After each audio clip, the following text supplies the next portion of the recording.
आप देख रहे ए reader messenger network Hindi newspaper व डिजिटल चैनल।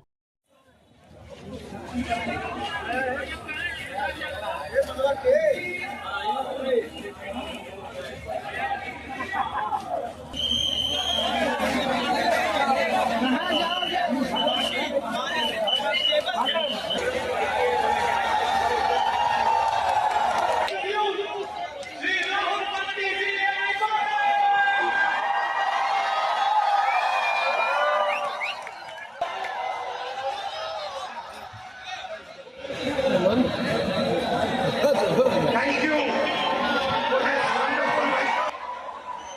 उनका धन, इन तीन चीजों के बारे में मैं आपसे बात करना चाहता हूं।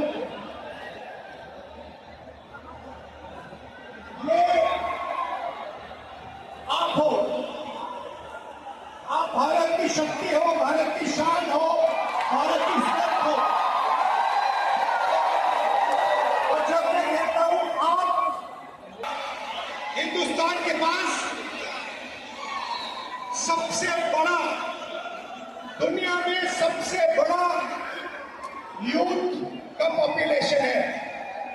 40 करोड़ युवा, आप जैसे युवा, एनर्जेटिक युवा इस देश में रहते हैं।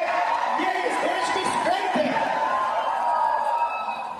चाइना की बात होती है, अमेरिका की बात होती है, रशिया की बात होती है, इंडिया के यूथ पोटेंशियल के सामने ये सब लोग कुछ नहीं है। 21वीं सदी में एक और चीज हुई है।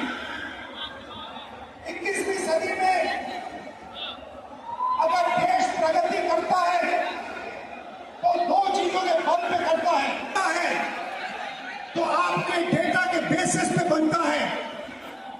20वीं सदी में पेट्रोल और पेट्रोल इंजन देश को बनाता था। अगर 20वीं सदी में मैं आपके पास आता और आपसे कहता, देखिए मैं आपको पेट्रोल इंजन दे रहा हूं, मगर आपको पेट्रोल नहीं दूंगा, आप मुझे कहते इस पेट्रोल इंजन से मेरा कुछ नहीं होने वाला है। वैसे ही 21वीं सदी में डेटा से ही एआई बनता है। डेटा से आप एआई बना सकते हो, मगर एआई से आप डेटा पैदा नहीं कर सकते हो। और ये डेटा आप एजुकेशन लेते हो, लाखों करोड़ रुपए आपके परिवारों से लिया जाता है। आपके परिवारों से, आपके जेब से पैसा छीना जाता है, लाखों करोड़ रुपए लिए जाते हैं। और फिर